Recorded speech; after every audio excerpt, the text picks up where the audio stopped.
Longtime conservative columnist George Will, who cut his teeth under William Buckley Jr. of the National Review, writes in recent days that if Donald Trump wins the Republican nomination, it could destroy the Republican Party because he wouldn't be guided by conservative principles that drove William Buckley, George Will, and the National Review for years. That Trump, as Will says, is like a puppy who wants to be petted, a narcissistic child who starves to be liked and to get attention. In fact, when told that Vladimir Putin of Russia said nice things about him, he said he was honored.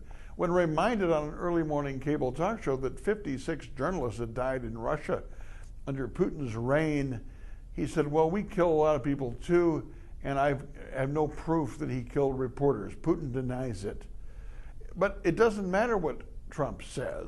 He just says what he wants and says things that get people upset in terms of immigration, refugees, and other issues. No, Trump is too broad with his proposals. Most Americans in polls don't support a total ban on non-citizen Muslims coming into the country on business or for whatever reason. Trump, when he was to deport 11 million people, think of that, children separated from families. Most Americans couldn't take the screaming, could you? But Trump is still playing off all those dissatisfied voters who are upset with Obama and the, quote, liberal or even Republican establishments over decades. The chickens are coming home to roost. No one condemned Trump when he made noise a few years ago about the president's birth certificate. In the establishment, the Republicans were silent. So in fact, this could be the chickens coming home to roost. Trump could win, but I will say this.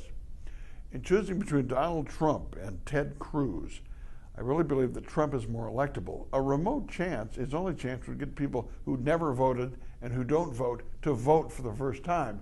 Otherwise, he has no chance in the general election. But Cruz has no chance no matter what. He appeals only to the Tea Party wing of the Republican Party. He's disliked by his own establishment members of the Senate and elsewhere.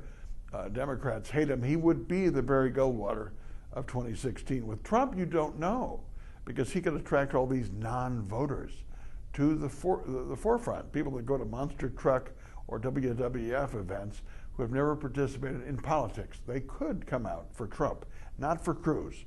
His base is much too narrow. We're looking at a 30% tops in the general. So yes, Trump, for all his misguided notions that are too broad, that don't have support in the polls, he could still be more electable than Cruz. My 2 cents, my 2 minutes are brought to you by Edge Construction and Capital Consultants Bill McCoshen, lobbyist who work for Tommy, who gets things done downtown. We can talk about this and more things on the radio tomorrow morning at 8 o'clock on 92.1 FM The Mic, The Mitch Henck Show. Talk to you then.